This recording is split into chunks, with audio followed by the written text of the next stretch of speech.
Welcome to the PDX files. Each week we dive into the weird and the unexplained here in the Pacific Northwest and beyond. My name is Peach. And I'm Mac. Mac, in a sudden turn of events, I'm the one who found the video this time around, so Yes. all the credit slash blame will fall on me Thank this goodness. time. Fair But enough. So, what are we covering today?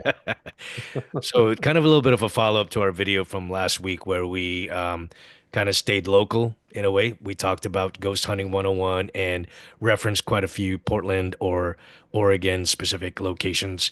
And for this particular video, we are going to be reacting to a video that talks about haunted places in Portland, Oregon.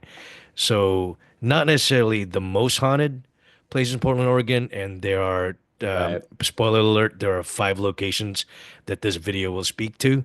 Um, and funnily enough, I have actually been part of a paranormal investigation team for 4 out of the 5 of these locations. And I'm only 3 out of 5, I think you said. Yeah, you've been to Okay. 3 out of the 5 here for this particular video. So, without further ado, we're gonna go ahead and play the video, and here we go. Number 5, McMiniman's Baghdad Theater and Ah, Pub. McMiniman's Baghdad Theater and Pub, more commonly and simply referred to as the Baghdad, is a historic theater, restaurant, and bar located off the corner of 37th and Hawthorne, in the heart of the Hawthorne district of Portland, that's known for its various flavors of entertainment, ranging from local indie talent to A-list productions, all served up alongside classic theater food and McMiniman's trademark dishes. Land now Trademark. holding the Baghdad originally played home to a cider house and church, both of which were demolished to make way for the new theater. When it opened in 1927 under the ownership of Universal Studios, it stole the title as Portland's largest theater outside of the downtown metro. Did you In know that? 1941, one I Ted think so. Gamble would set to work on a full renovation of the theater's interior as well as its unique wraparound marquee and sign. In Very 1973, the nice. property was sold to Moyer Theaters, who renovated the space into 2 separate theaters while closing off a portion of the rear stage for a more intimate theater experience called the Backstage. In 1975, Jack Nicholson, Louise Fletcher, and Michael Douglas would appear at the Baghdad for Oregon's first showing of One Flew Over the Cuckoo's Nest. In 1991, the property was They purchased appeared. by Mike and Brian McMiniman, who reopened the old building as the McMiniman's Baghdad Theater and Pub. In 2006, the old Backstage Theater was converted into the Backstage Bar, and in 2013, McMiniman's renovated the building to include a larger screen, digital projector, new seats, and an upgraded sound system. These renovations also welcomed in the addition of state-of-the-art technical systems allowing for both the visually and auditorily impaired to enjoy shows. The Baghdad remains open to the public to this day under the management of the McMiniman's chain. The property is thought to be haunted by a slew of former staff members and patrons, some claim by those who really loved the theater in life, and many report citing full-bodied apparitions in clothing spanning Portland's history, as well as shadowy figures throughout the building's expanse. One legend tells that a stagehand took his own life behind the movie screen, and many have described either sighting his silhouette wandering around back there or hearing his whispers near the area emanating from out of sight. Reported all across the property are doors opening and closing on their own, inexplicable electronic malfunctions, and the sounds of children talking or playing when none are present. Lastly, many report feeling as if they're being watched, some claim by a male presence while in the downstairs women's restroom, and employees working the kitchen often describe feeling as though someone is breathing down their necks. Yeah. I mean, most of that sounds like a bunch of nonsense, but I do appreciate the kind of the history of that place, right? Yeah, absolutely. And when you've got a location that's been renovated one too many times, you know how the old Residual hauntings. Yeah. exactly, it Yeah. kind of stirs up, it supposedly stirs up all of those residual hauntings. Now, uh, was this one of the locations that you had participated in an investigation? No, I'd say the most iconic in the Portland area, and if we had a couple, and I'm not sure what we were able to reference legally, but certainly the Hollywood theater in the Portland area is certainly kind of along those same kind of lines. I So wasn't here for this one, so I think this was so before I was, so and perhaps it was actually 2 out of 5 that you'd investigated in this list. My bad. I I wasn't For some there. reason, I Yeah, thought that you were part of the investigation. So this I particular wish I can one, claim it. Yeah.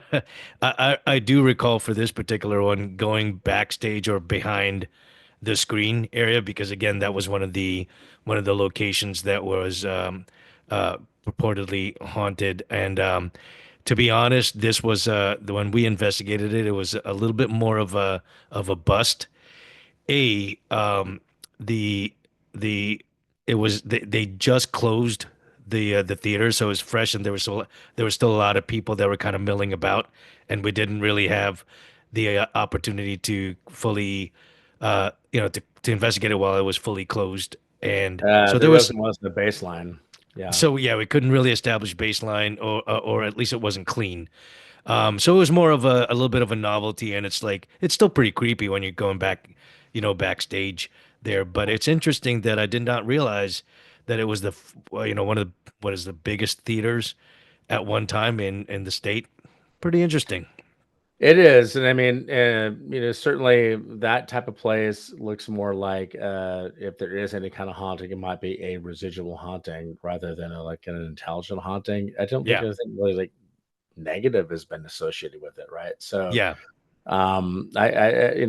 it's one of those that as an investigator, a paranormal investigator, you kind of look at it as like, yeah, maybe, but probably yeah, not. So, but it was, I'm absolutely. sure that was fun. It was a fun investigation. All right, here we go. Number 4, Piddock Mansion. Piddock Piddock Mansion, Mansion is a Piddock. French Renaissance-style historic home turned museum located off Northwest Piddock Drive in the West Hills of Portland that's known as one of the city's finest house museums and that tells the story of the area's growth from a pioneer town into the sprawling mecca that it is today. Over the years, We're all in Piddock has Mecca. been featured in a number of films and publications.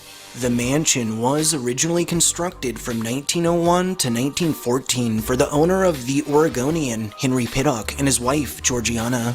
Georgiana was an avid gardener and a founding member of the Portland Rose Society, as well as, incidentally, That the looks like Portland your Rose side yard. Festival. Her passion no better reflected than by the countless heritage roses and formal gardens surrounding the property. Georgiana passed on in 1918 at the age of 72. Henry later in 1919 at 84, after which the property stayed in family hands until 1958 when it was finally put on the market.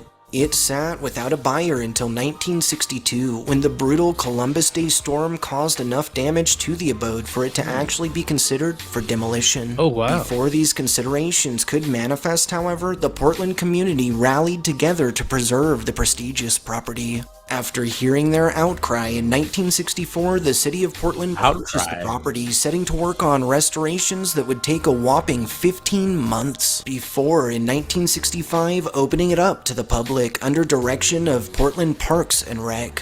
In 1968, the non-profit Piddock Mansion Society was formed to manage the house, its furnishing and collections, as well as educational activities across the grounds. In 2007, Portland Parks and Rec turned daily management of Piddock over to the Society. Today, the House Museum remains in operation under the Piddock Mansion Society with bountiful assistance from Parks and Rec. The mansion offers a number of tours, exhibits, and frequently hosts both private and community events. Local legend tells the house and grounds are haunted by the spirits of Henry and Georgiana and possibly other Piddocks who cherish the property in life, and many report disembodied footsteps from empty rooms or on the stairs, doors opening and closing on their own, and light switches flicking from on to off by themselves. On the northern side of the mansion, many describe hearing the sounds of a shovel hitting the ground, sometimes accompanied by heavy bootsteps. This phenomenon is thought to be the spirit of a former groundskeeper who lived and died within the mansion, simply following his daily routine. On the other side,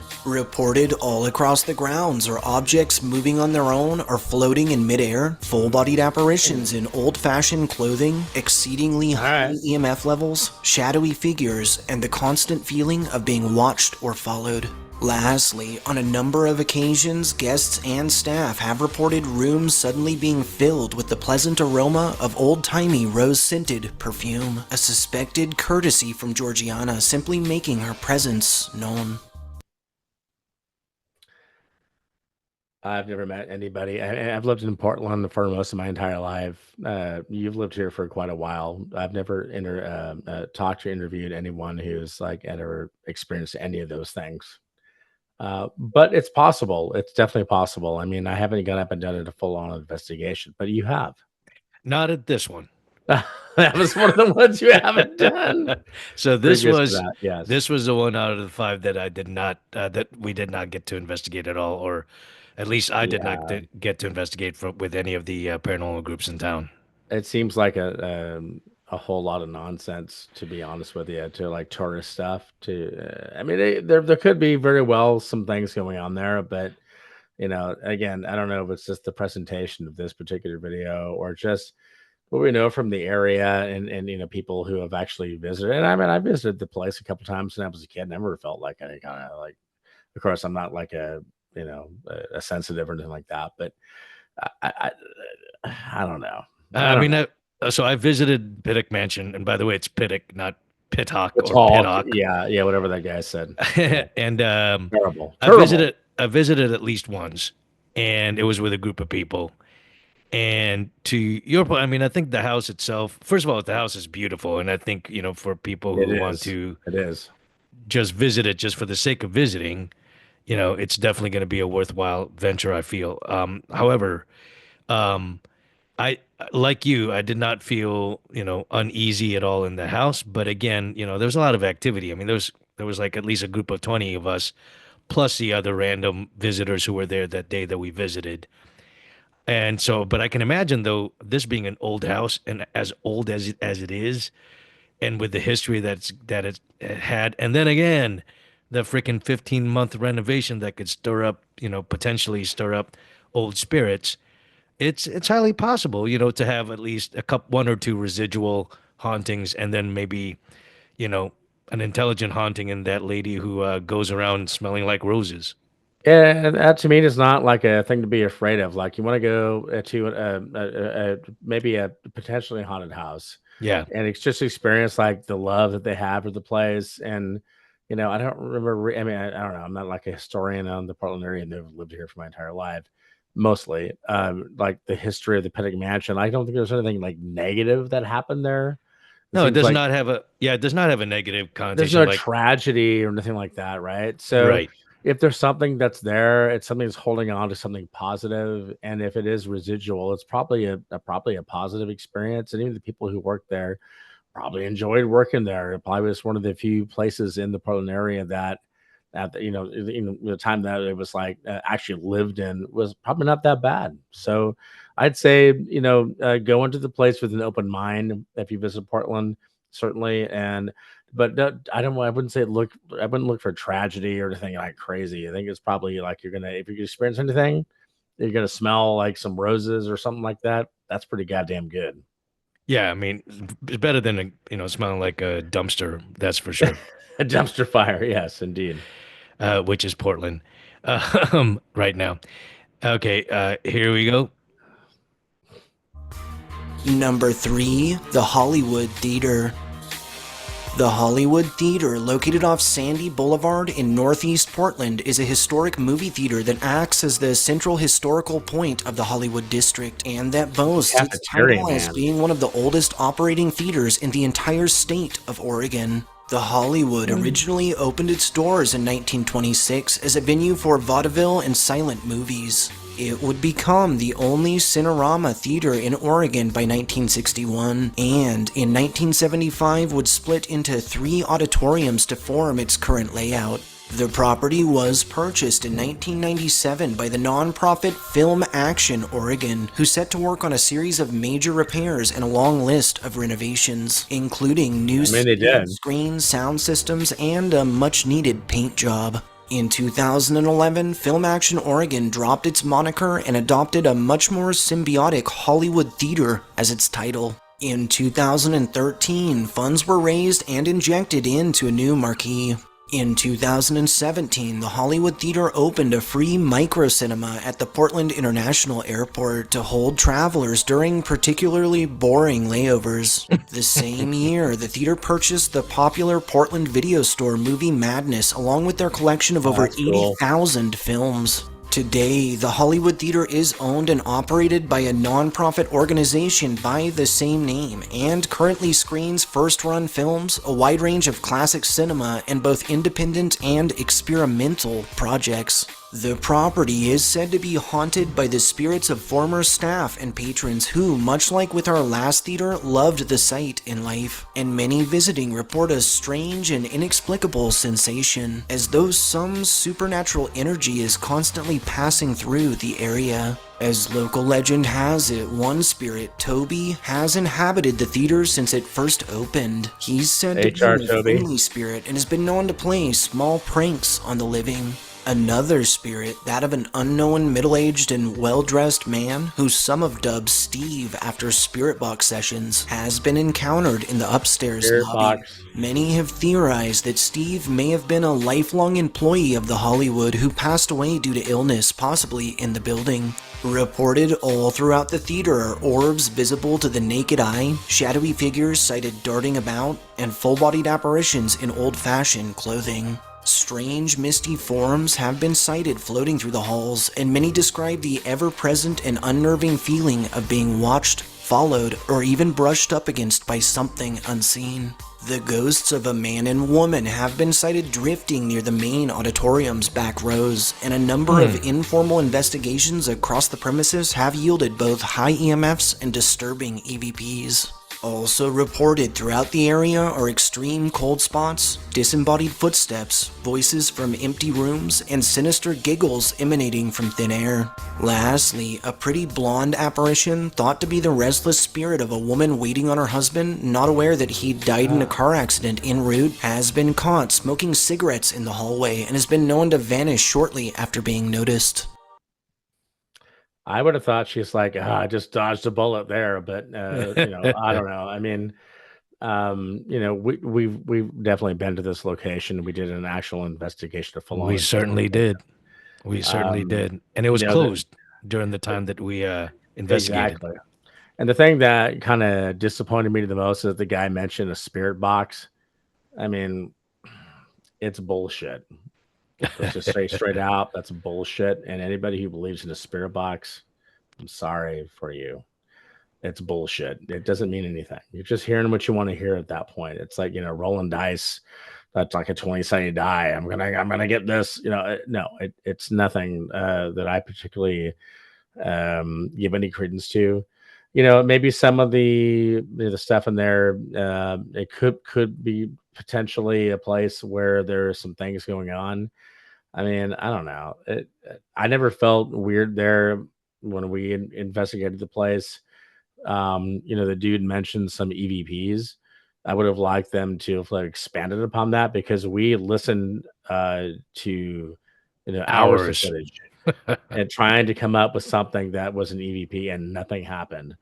So to me, I look at the place as certainly a potential. I'm not discounting it, definitely, but if your biggest thing at the beginning is to mention a spirit box, sorry, y'all. Well, so set aside the spirit box for a little bit. I know that when we investigated at least two of the sightings or supposed sightings mentioned in this video were shared with us during that time. So there's supposedly that gentleman in Theater 2, which is on the second floor, Right. that supposedly hung out. I think it's like the the topmost the five topmost rows, kind of close to where the projection window was, and that would make sense because I think he supposedly was. Wait, was he the employee? I can't remember now. I think it might have been an employee that died on premises. Yeah, I Um, think his name is Joe, but uh, I don't know for sure about that. Toby. It was Oh, it you. was You mentioned Toby. HR Toby, That's right. but Yeah.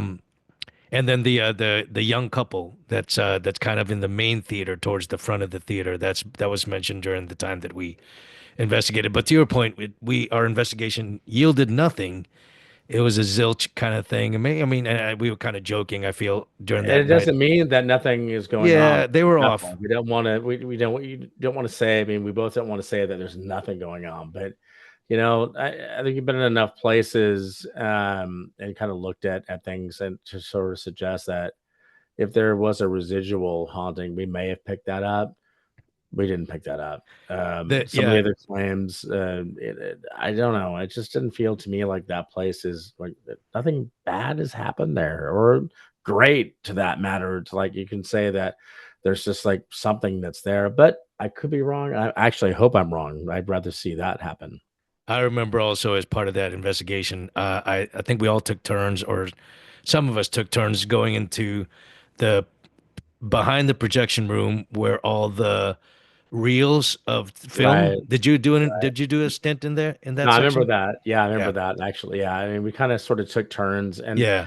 I would say the only thing about that investigation that I would say like that maybe we didn't do it in quite the right ways. We had too many people. There was like guests that were there, a part of that that I remember anyway. And You are correct because we made it a little bit of a meetup. it was a meetup, and it was kind of fun back in the day. But again, I think you can kind of go into places if you're really scientific about it. Unfortunately, we couldn't set a baseline for any kind of like scientific investigation, which was frustrating in a certain way. But I mean, it's kind of how we set it up. But I mean, I've been in that situation. I've been in that theater before then and after then, and I've never felt once that there was anything actually going on. But that's just my opinion. It could That's be completely wrong. not that's just that's not just your opinion. You also claim to not feel any kind of weird stuff happening anywhere. So I mean, I wish I could. I mean, that's the thing. Is like there's only been a couple places that I've really felt like something's going on, and yeah, sometimes it's after the fact where you actually capture some evidence to sort of back it up. And that's the thing that I think that we like to do is actually find. And we've had some places that that we can't explain everything, yeah, for and sure. multiple. But the Hollywood theater definitely could be a possibility. It just could be on some level that maybe we just don't see It's or old enough. we haven't seen. All right. Yeah, totally. All right, on to the next tier. Number 2, the Benson. Ah, The Benson, or officially the Benson A Coast Hotel, is an upscale landmark hotel that's located off of Southwest Broadway in downtown Portland that's widely known as one of Portland's finest hotels. The Benson takes its name after businessman, philanthropist, and original owner Simon Benson.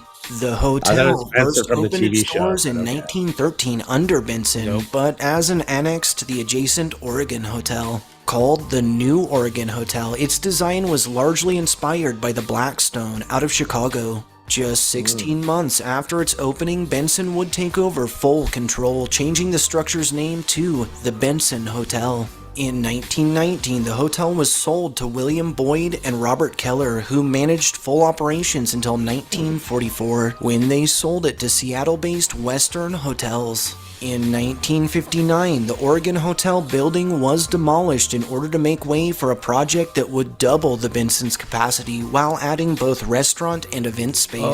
In I didn't know 1981, that. Western International Neither did I. Hotels was renamed to Westin Hotels, with the hotel's moniker changing to the Westin. Westin? However, when Westin sold the hotel to West Coast Hotels, now known as Coast Hotels and Resorts, in 1988, its name was reverted. The Benson underwent a Wow. series of extensive renovations and repairs from 1990 to 1991, with Renovations updates again. carefully planned as not to alter its historic elegance. The entirety of the hotel is said to be haunted by a number of spirits of former staff and guests, one of the most prominent of which just might be Mr. Benson himself. Activity is said to get strongest on the 7th, 9th, and 12th floors, where many report faucets or showers discovered on inside of locked rooms, extreme cold spots, and the pitter-patter of tiny feet through the halls when no children are present. The spirit of a friendly porter No who's been bar known to babies. help disabled or elderly guests up and down the stairs or even to their rooms has been encountered across the property and has been known to fade from sight upon accomplishing his tasks. The apparition of a woman in a white dress, not to be confused with an actual woman in white phenomenon, has been sighted rushing through the hotel, purse in hand, seemingly late for something, and the ghost of a woman in a bright turquoise dress has been known to materialize in reflections mainly in the downstairs lobby. Local legend tells that those staying on the 9th floor should do so with caution, as it's the floor said to be inhabited by the spirit of Simon's son, a ghostly little boy said to play Ooh. pranks or even jump out on the living, startling all present. Lastly, the ghost of Simon Benson himself has been sighted throughout the hotel, at times clad in a formal suit, while at others in full lumberjack's attire. In life, it's said that Benson didn't really approve of drinking, or more specifically, how people acted when they were drunk, that he felt it was a nasty habit. His spirit has been known to knock drinks from the bar or from tables, even out of customers' hands, especially of those who get a little overly inebriated. To this day, locals and staff insist old Simon is watching over the property, always the proper businessman, making sure his beloved hotel sticks through the ages. Okay, so the Benson Hotel is a pretty iconic location within Portland. Yeah. Both Amato and I have some hotel experience. I didn't know that that whole place had been demolished and then rebuilt. That's pretty impressive. I didn't know about that. Yeah, the hotel next to it, the Oregon Hotel, was demolished and rebuilt. So basically Oh, the is that what it's okay? yeah, Yeah, it's but basically the section that has El Gaucho at the bottom. right, okay, yeah. But it's like right, it's connected. It looks like Yep. it's right part of the whole thing. Yep. What sections did we investigate back in the day? I mean, that was like So a long time ago. we investigated mostly in the lobby area. And again, this is again one of those not real investigations, but I we thought we went investigated up into the upper floors a little bit too. second we investigated on the mezzanine and also the second floor, the meeting room area Okay, and okay. downstairs in the London, what used to be called the London Grill. Well, awesome place. It was really Yeah, the good. London Grill was closed at the time that we did the investigation, so that was pretty cool. However, again, audio bleed from the level above, which is the lobby, didn't really make for good EVP sessions or anything of that sort. But one of the I'm surprised it wasn't mentioned because one of the supposed sightings is that white lady that or the lady in white rather that was referenced as always having a purse clutched and always rushing as if Yeah, late for somewhere. yeah. That lady in white supposedly can be seen in the grand staircase, the one that leads from the mezzanine Yep, to the I do lobby, know. and then Yeah, then there's a huge mirror over there that supposedly also reflects the apparition, which is kind of cool. That would be kind of cool to see. And then yeah, on the mezzanine level, in the men's bathroom, the faucets, the sink faucets, are reported to turn on and by itself, not off, but just turn on. So people would walk in and the faucets are on. So we investigated there. Of course, nothing except for when we actually turned on the faucet. I mean, apart from that, it didn't turn on by itself. I could have sworn we spent some time in a couple of rooms as well. Is that That was not not true? part of. Yeah, that was not part of my rotation. I don't think because I know we spent time downstairs in the London Grill. I remember spent some time in a couple of the rooms. I think you're underestimating your abilities to get us that kind of access because I'm pretty sure that we did. All right. Nothing Well, leaving the ninth floor, but again, it's really good stories. And oh again, yeah, and yeah, yeah. You're right. see, You're I right. know I'm You're right. fucking Yeah, yeah, right. I yeah. know I'm Ninth right. floor. Yeah. I think I Okay. spent more time downstairs because it was closed in the London Grill. Yeah, it was kind of more difficult to shut out. You can't shut off the whole floor of a hotel, but we definitely spent some time in some of the rooms, and it was pretty quiet for the most part. I think you can get some interesting data if you really would have spent more time there or could have. I think that was one of the first times I really remember there was like this laser field that we set out as well, like a net, like a laser net kind Mm-hmm. of thing that we did Mm-hmm. back in some of the ghost hunting days. And you know, I've always thought that a lot of hotels from I don't know, like a weird like a Motel 6 in the middle of Arizona to anywhere in the Portland area or New York City or Chicago or wherever, it probably has some type of activity going on. Oh yeah, for sure. Because I mean, I've worked in, you know, both of us have worked in the hotels. You know, I've had a couple suicides uh, when I was working. I'm sure you probably had We several. had a jumper. Yeah, yeah, and so, you know, there's just things that happen in hotels that, you can't predict, you can't explain. I'm not just talking about just the paranormal activity, I'm just talking about the people that go there, and so, you know, some weird stuff happens in those things, and that's kind of a little bit of the reason why I kinda miss working in the hotel business because it was always kinda cool. It's like all sorts of stuff happens, and, you know, you can't explain it, and the people who work in those locations, they're more than happy to tell you about it, but I don't doubt their stories. Yeah. You know, it's like they believe what they say. They're not full of F or full of S. They're trying to tell the truth about the things that they actually experienced. Yeah. And I certainly um remember, there's one incident that happened to me at the Portland Marriott on the waterfront. That I honestly can without a doubt um, can say that it was my own personal ghost encounter. So, but that's a story for another video, I think. So, but we'll continue I agree. with this one here. Number 1, the White Eagle.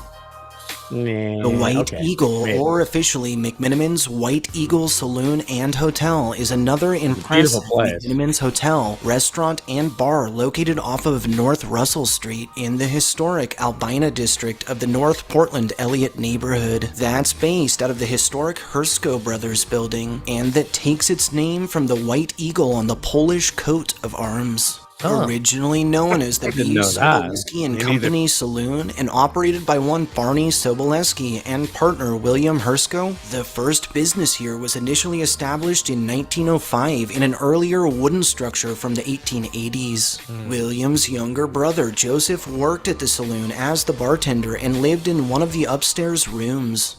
The current brick structure the White Eagle is now housed in was completed in 1914. The same year, Barney Pretty would old. sell his portion of the business to the Hersko Brothers, who would change its name to the Hersko Brothers Saloon. This name would change once again in 1917 to the Hersko Brothers Soft Drinks Emporium in response to Oregon's prohibition law. Despite its name change, it said the brothers continued to serve the good stuff on the down low. Of course. In Yeah. 1938, following Prohibition's grip, the business was reopened as Hersko Brothers Restaurant and Beer Parlor. It would take the name the White Eagle Cafe and Saloon in 1949. Through the early 1970s, one Tony Ferroni purchased the building from second-generation Tony Hersko Ferroni. and began hosting live musical performances. In 1998, the McMinimans pub chain would purchase the property, reopening it as the McMinimans White Eagle Saloon and Hotel. The White Eagle continues to serve patrons to this day as one of McMiniman's uniquely spectacular themed establishments. Over the years, the White Eagle has picked up quite the reputation for its paranormal phenomenon, and a number of local legends tell the old saloon is haunted by a range of spirits. Several stories tell of a brothel operated from the upper floors and an opium and gambling den in the basement, while others make claims of Shanghai operations. For a time, the saloon actually picked up the nickname Bucket of Blood for its frequent fights and violent outbursts. One legend tells that a woman named Rose lived in the building and This made one. money as a working girl. It's said that one of Rose's clients fell deeply in love with her and asked if he could marry her, take her away from it all. The story furthers to tell that the brothel owner wasn't at all happy about this request and forbade it. It's said that either a jilted lover or her boss himself murdered Rose brutally at the brothel. To this day, many report hearing crying and phantom screams usually late at night, while others an inexplicable and sudden emotion of sadness or of irreplaceable loss. Reported throughout the White Eagle are knocking sounds from within the walls, faucets within locked rooms found turned on, and beds shaking violently, waking guests. Another legend tells of a bouncer who worked the saloon for years until he mysteriously disappeared. Many speculate murdered on or near the property, leaving his soul to wonder. Those who've encountered his ghost describe it as aggressive, unnerving, with several even recounting instances in which objects were thrown violently at them or where they were literally pushed to the ground by unseen hands. Bouncer-like Several stuff. psychics who have visited the Yeah, White these Eagle have bouncers are all like described an that. air of death or violence in the basement, and a ghost named Sam, who's said to have lived, worked, and eventually died on the property, has been known to run around upstairs, flushing toilets and moving personal possessions. Also reported around the White Eagle are full-bodied apparitions and shadowy silhouettes clad in old-fashioned clothing, objects sighted floating in mid-air, and the feeling of being touched, grabbed, or even hit by someone or something unseen. Lastly, and confined to no area in particular, many have reported phantom music emanating from thin air, doors opening and closing on their own, and a strange phenomenon in which coins have been known to fall from the ceiling or appear out of nowhere. With its impressive history, long list of hauntings, and documented cases of actual spontaneous physical manifestation, we felt the White Eagle was the only acceptable choice as the most haunted place in Portland. I mean, they're describing a number of different types of hauntings in there, which is kind of interesting. So for the untrained listener, you're like, "Oh my God, this place is like full of a," but they're talking about there's certain things that like represent like like a poltergeist type haunt. They're talking about like throwing of things, bordering on demonic, like pushing down to people and moving things around. Then there's like, there's the noise, the knocking noises, or maybe footsteps or things of that nature, things like that. And then they're talking about like music that happens Hmm. and seeing like people in the clothes of the time moving around. So there's like, they're talking about an intelligent haunting, a poltergeist, and a residual haunting, as far as what I can tell. And some of it maybe bordering on like a demonic type situation as well. I mean, I don't know. I've never heard of anything like that happening there before.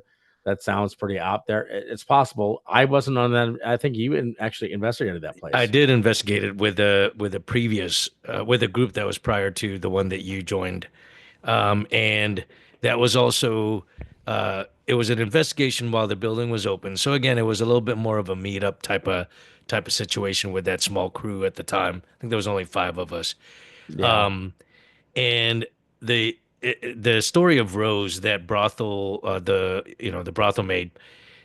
That's not the version of the story that I heard when we were investigating. Basically, there were definitely three people involved. You know, Rose, one of her gentleman callers, and then the owner or the bar manager or whatever.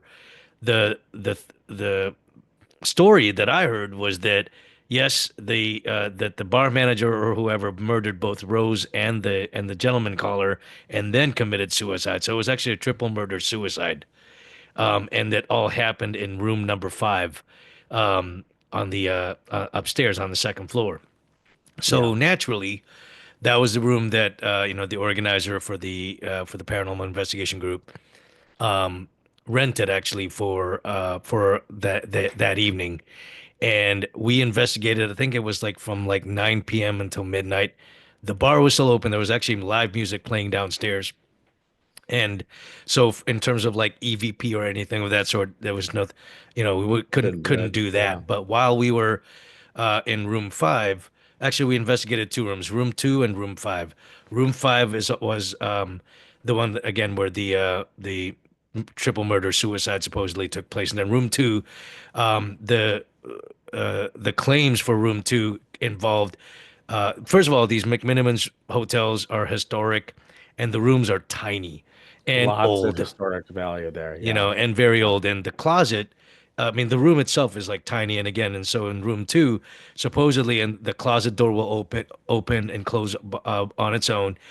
Um, items that are hung in the closet will, will like fly off or fall down or whatnot inexplicably. Um, I mean, some of that could be explained fairly quickly, with building settling, and it's an old Or they're building, so drunk. Yeah. or or exactly drunk. The occupants were Give me drunk, my pajamas. or like the door jam is not is not even Yeah. or whatnot. But Yeah. so but we took turns in room two, and uh sitting inside the closet, and well, where the rest of the team is outside, not in the bedroom but just outside in the hall. And it was when, and of course we investigated in the dark, and when it was my turn, I was sitting on on the closet floor, and I could hear the music downstairs. So I'm like, so I turned off my audio recorder. I'm like, this is It's a actually, no, waste of that's not time. true. Yeah. I did still record, because it's like I wanted to record my myself kind of Oh, right. Okay. Yeah. talking. Okay. Gotcha. Yeah. And I'm and scared. and I think we talked about it maybe in Ghost Hunting 101. Or maybe did we go into taunting? Did we talk about taunting in Ghost Hunting I think a 101? little bit. Yeah. Little Yeah. bit. So while I was in there, I was saying, all right, well, something needs to happen here. Something needs to happen. And then I said something to the effect that, well, probably you obviously you don't exist. You're a joke. There's no such thing as ghosts. Clearly there's no such. So I was kind of like Yeah. doing the taunting thing. And when I did that, the doorknob shook violently Mm, as if there was somebody outside, and I immediately opened the door, and I was still the only one in the room. So that was yeah. interesting. And I caught the shaking on audio, but there was no video, unfortunately. So No, that was but kind of, you're capturing evidence of some type. It was just pretty cool too. yeah. So that was my experience there in the White Eagle, and it's kind of it is definitely a cool location. I would love to investigate it while it's fully shut down. Yeah. Or if we have a producer that could buy the whole place and Somebody not have can. anybody there, and, that'd be pretty and damn cool. and honestly, actually, Portland is just as much as like San Francisco, Seattle, LA, and in those areas has a pretty rich history as far as paranormal activity goes. And actually, if people were to look it up, the Portland used to have a very similar type of situation to San Francisco, where you had these ethnic districts Hmm. throughout the downtown area and even beyond that. And that all sort of changed in the 50s and 60s. They sort of got bulldozed out. And so there's so much of the history of Portland that's so unknown in such a weird way. Like, in San Francisco, they love to talk about what are those little the Cable cars. trolleys. Yeah, Oh yeah, we used to have all that kind of stuff here, and you yeah, can see it in downtown Portland. And there's so many areas in Portland where you can see the old bricks, especially around like the Saturday market, for instance. I know people are not going yep, to know what that means unless they've been here, but there's areas in the northwest and even the southwest Portland of the downtown area where you can see the old history of what the city was. And you could also see even in sort of they tried to make it become back in the 50s and 60s. They got rid of all the ethnic districts and tried to make it some new age futuristic area like full of cement and weird buildings like that. So we have a lot of really interesting architecture and history in the downtown area, including around the White Eagle, that I can totally understand and see why it might be haunted, just because of it's like, man, that's pretty effed up. They just like bulldozed a bunch of history, right? I mean, it's messed up. and certainly with locations like the White Eagle, that's been there in its almost in its original form for a long time. Long I mean, time, it's very impressive. 1914. Yeah, I mean, Portland is 174 years old. After a quick search on the internet, there's a lot that that could happen in a place like Portland. That's for sure. And indeed, and in this particular video, we only featured five. Well, that video that we reacted to featured five, and there's plenty more places here in Portland that are haunted, and we'd love to revisit that in a future video. So, but we'll leave you with that for now. And if you enjoy this content, please give it a like and share it across your socials to help get the word out about our show. If you hadn't already done so, please subscribe, and on YouTube, hit that notification bell to make sure you don't miss out on future episodes. Thanks for tuning in. We'll see you next time.